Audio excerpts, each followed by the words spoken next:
ये पढ़ेंगे, पहला पढ़ेंगे क्या, ड्रैकी पैसेज, दूसरा पढ़ेंगे स्पार्टले आइलैंड और तीसरा पढ़ेंगे स्माइल स्कीम।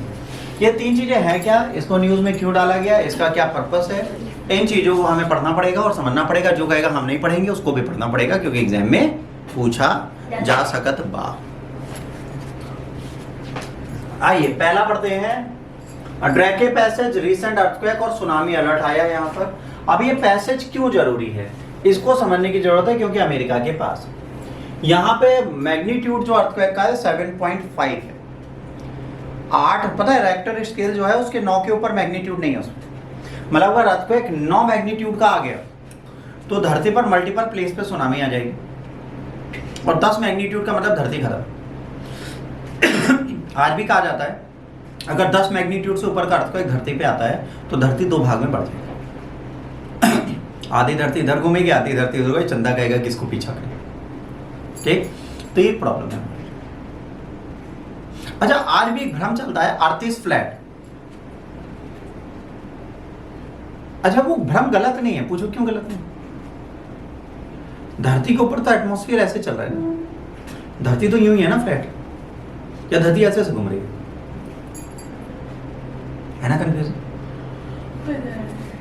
तुम लोग पता करके बताना अर्थ इज फ्लैट और राउंडल ना यार। राउंड है तो तुम नीचे गिरते कहीं तो ऐसे ऐसे घूमते झूले की तरह नहीं। अरे बॉल है, ठीक है, तुम यहाँ हो, यहाँ से ऐसे फिसलोगे कि नहीं फिसलोगे। अरे मेरे भाई काहे नहीं जाओगे तुम लोग यार, एकदम बच्चों वाली बातें करते। यू ब्रॉट अ ट्रेन, तुम यहाँ से छुक छुक छुक छुक छुक छुक छुक छुक चढ़े तो ये स्लोप था, यहाँ से चढ़ गए यहाँ पे, इसके तो ऐसे स्लोप मार दोगे ना, धड़ल्ले से घूमते रहोगे अगर धरती गोल है तो। सर अर्थ के सेंटर पे ग्रेविटेशन फोर्स बहुत ज्यादा होती है, वो हमें अट्रैक्ट कर देती है, सर नहीं होती। अच्छा, मतलब सर का कहना है सर यहाँ पे जो ग्रेविटी है वो हमको ऐसे ऐसे रोक रही है, यहाँ पे धागा बंधा है, वी आर फॉलोइंग दिस धागा ओनली। सो सेंट्रीफ्यूगल फोर्स और सेंट्रीफ्यूगल फोर्स आर एक्सेप्टेड। सच्ची मुझे होगा, चलो कोई बात नहीं, तुम लोग ज्यादा समझदार हो, हमको तो आता नहीं। आइए, तो कितने का 7.5 मैग्नीट्यूड का अर्थक्वेक आया था, और ये इवेंट जो था जियोलॉजिकल एक्टिविटीज में मैरीटाइम पैसेज में डाला गया। अब ये जो ड्रैकी पैसेज है वर्ल्ड का रफेस्ट वाटरवे है। यहाँ से अगर आप समुद्री रास्ता बनाते हो और जाते हो तो आप झेल जाओगे क्योंकि बर्फ बहुत आता है। Where the powerful natural forces cover creating challenging condition for maritime navigation. देखो ऑस्ट्रेलिया, ऑस्ट्रेलिया देखो कहाँ है, अंटार्कटिका के पास, ठीक है, उसी के आसपास है आइलैंड। यहाँ पे बीच के गैप में क्या होता है, ठंडी गर्म हवाएं मिलती हैं, मौसम बहुत खराब रहता है, ठीक है, तो यहाँ पर दिक्कतें होती रहती हैं। अब यहाँ पर क्या है, Drake Passage geographic and historical significance, South America के केप ऑफ हॉर्न और South Shetland island of Antarctica के बीच में है। कितना, 800 किलोमीटर का एरिया है जो south west Atlantic and south east Pacific Ocean को जोड़ता है। वेव्स खतरनाक होंगे। Historical significance, named after the sir Francis Drake, the first Englishman to circumnavigate the globe, जो पहली बार पूरे ग्लोब को घूमे थे उनके नाम पर रखा गया। Played a crucial role in 19th and early 20th century to trade before the Panama Canal open.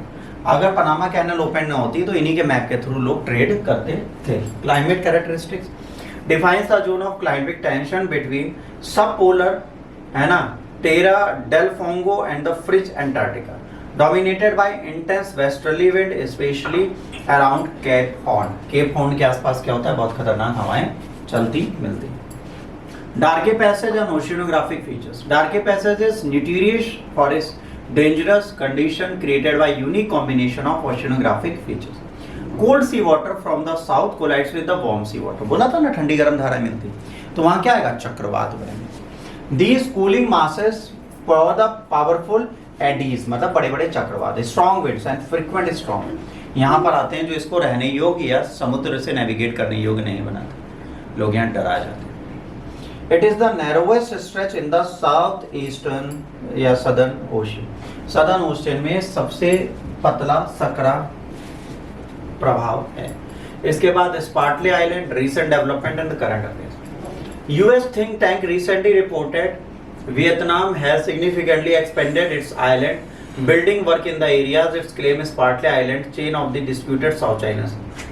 इन्होंने कहा ये जो स्पार्टले आइलैंड है इसको साउथ चाइना सी के साथ डिस्प्यूट में डाला गया और यहाँ पर क्या हो रहा है, धीरे धीरे आइलैंड्स बढ़ाए जा रहे हैं. According to report Vietnam's activities will link match and surpass the scale of the similar activities by the China in the region accelerating tension in its called contested area. अब देखो, मान लो चाइना ने ये छोटे छोटे आइलैंड बालू भर भर के इतने बड़े कर दिए. रात को सैटेलाइट घूम रहा था, उसने देखा समुद्र है, सुबह उठा कह रहा है यहाँ पे द्वीप पैसे आ गए. तो चाइना और वियतनाम क्या कर रहे हैं, अपने आप को साउथ चाइना सी में मोनोपोलाइज रखने के लिए अब वियतनाम भी आइलैंड्स बड़े कर रहे हैं. तो ये मैनमेड आइलैंड्स है समुद्र के अंदर. समुद्र के अंदर आइलैंड्स कैसे बन सकते हैं बताओ? बालू फेंक फेंक के फेंकते जाओ. वो फेंकते हैं, वो सोचेंगे तो इनको पैसा मिलता है तो बालू फेंकते रहते हैं, अपने कोस की खुद को उधर फेंक देते हैं, इधर गहरा हो जाता है, उनको फर्क नहीं पड़ता.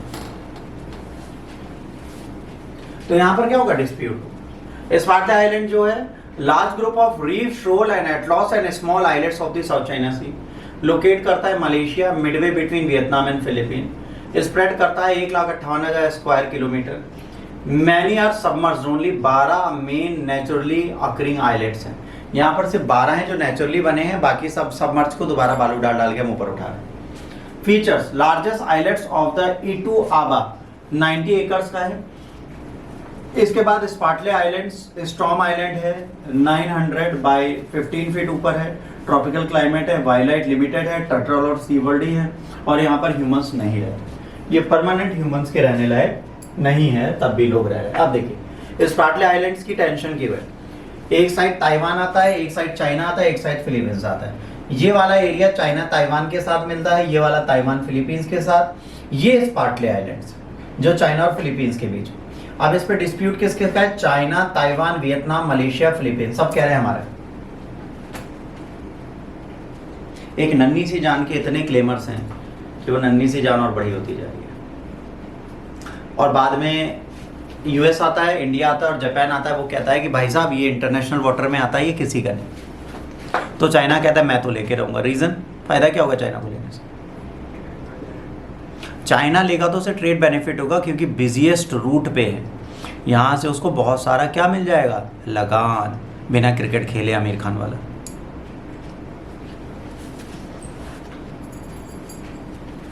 ठीक है. अब territorial dispute, China, Taiwan, Vietnam कहते हैं मेरा है, मलेशिया, फिलीपींस क्लेम करते हैं पोर्शन उसका, कौन सा, आर्कियोपेलागो. उसके बाद बेरेनी क्लेम्स करता है एक्सक्लूसिव इकोनॉमिक जोन उसका. हिस्टोरिकल कॉन्टेस्ट, फ्रांस, जापान और चाइनीज नेशनलिस्ट गवर्नमेंट वहां पर कंट्रोल कर चुकी है ऑलरेडी. ठीक. इसके बाद अगला, empowering transgender persons in India. जो ट्रांसजेंडर पर्सन है उनके लिए एक स्माइल स्कीम लाई गई है जिनसे इनको एम्पावर किया जाए. हमारी कंट्री में आज भी सबसे बड़ी इंपॉर्टेंट प्रॉब्लम क्या है, अगर यहाँ पर हम सब पढ़ रहे हैं, अगर यहाँ कोई हिजड़ा बैठ के पढ़ने लगे, ठीक है, तो पता है आप लोग पढ़ोगे. एक साइकोलॉजी जो इंडियन सोसाइटी की बनी है वो गलत बनी है. मैंने आज तक अपने लाइफ के करियर में कभी भी किसी ट्रांसजेंडर को यूपीएससी की प्रिपरेशन करने यहाँ आते हुए नहीं. मैं दिल्ली रहा हूँ 20 साल, मैंने किसी ट्रांसजेंडर को यूपीएससी की प्रिपरेशन करते हुए नहीं देखा. क्यों? इवन दे आर केपेबल, उनके पास पैसा है, बट दे कांट स्टडी. ठीक. Indian central government recently launched 15 days entrepreneur development program under Smile scheme. Makes transgender persons self-reliant, grant economic empowerment to the community, provide practical skill and business knowledge, create sustainable livelihood opportunity. ठीक है, ये 4 चीजें ये करेंगे. Smile education scholarship for transgender students from class 9th through post graduation. Enable completion of his education. 9th में जैसे बच्ची पहुंचेगी ट्रांसजेंडर की, वैसे ही इस ट्रांसजेंडर बच्चे को सरकार स्पॉन्सर देती, ग्रेजुएशन तक का सारा पैसा सरकार में. दूसरा, health care comprehensive medical package अंदर Pradhan Mantri Jan Arogya Yojana, supporting gender reaffirmation surgeries through selected hospital. अगर आप चाहते हैं तो अपनी जेंडर सर्जरी करा सकते हैं और अपनी बॉडी को नॉर्मल कर सकते हैं, उसका भी पैसा सरकार देती है. Skilling development and the livelihood opportunities under PM Daksh scheme to promote economic independence. आपकी आर्थिक स्वायत्ता को लाने के लिए क्या करेंगे, ये पीएम दक्ष की स्कीम लाएंगे और आपको स्वतंत्र बनेंगे। इसके बाद Garima Grih, housing facilities providing food, clothing, recreational activities, skill development and medical support, ये इनको दिया जाएगा गरिमा गृह के तहत। Protection cells, transgender protection cell हर स्टेट में बनी होगी ताकि इनके साथ कोई ऑफेंसेस ना हो, अगर कुछ होता है तो तुरंत उनका इन्वेस्टिगेशन हो। इसके बाद national portal and helpline provides necessary information solution to transgender person and people engaged in begging, अगर कोई ट्रांसजेंडर भीख मांग रहा है तो उसके बारे में आप यहाँ बताइए, वो उसको भी सपोर्ट करेंगे। Smile scheme represent a comprehensive approach to addressing the needs of the marginalized communities in India with a dual focus on transgender persons and individuals engaged in begging, providing pathways to dignity and self-reliance। अब ये चाहते हैं कि भीख ना मांगे और आत्मनिर्भर रहें और आत्मसम्मान के साथ ट्रांसजेंडर भी हमारे भारत में रहे।